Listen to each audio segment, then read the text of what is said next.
David, should Bernie or Warren, if they are the nominees, consider a more centrist or a more progressive running mate? So when picking a running mate, often there are three factors that are brought up: ideology of the running mate, what region of the country they are from, and their demographic sort of characteristics. Ideology would be, if you're a progressive, do you go with another progressive or do you go with like a centrist or more moderate? Region would be, if you are like Bernie and Warren from the Northeast. Warren, talks about being from Oklahoma or whatever, but he's a Massachusetts senator. If you're a Northeast elected official, do you go with another Northeast elected official or like a West Coast elected official, which is similar?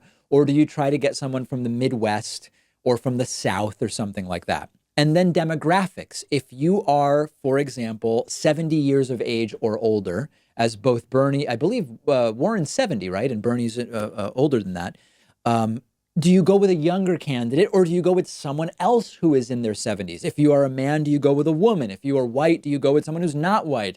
So on and so forth. It's very appealing to try to round out the ticket with someone who is different but complements what you bring. So if you're a progressive, bring a moderate so that you bring moderates into the ticket.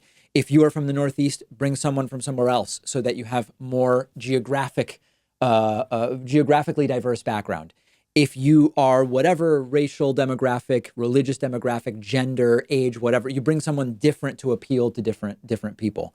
I actually think that it's far simpler than this. You need a vice president who is not A, going to become the story, and B, make any gaffes. Mike Pence was perfect for Donald Trump in this sense. He stayed completely out of the way. Who remembers anything that Mike Pence did? I have no recollection of the debate that Mike Pence had with Tim Kaine. By the way, we could talk about the choice of Tim Kaine as maybe not a good one, but that's for another story.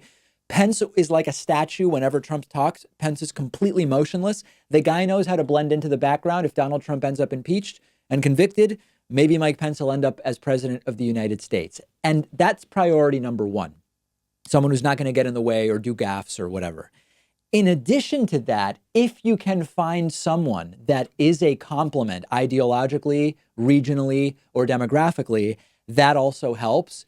That was also Pence. Pence, an evangelical conservative, very different than Trump, a more pro-business Republican. Regionally, Trump from New York City, Pence from Indiana. Demographically, okay, I mean, they're both just white dudes, so maybe there's less about that. But it worked. So as crazy as it is, the model for who to choose is what Donald Trump did with Mike Pence, someone who won't get in the way or become the story or gaffe in a way that would hurt you or could cost you the election.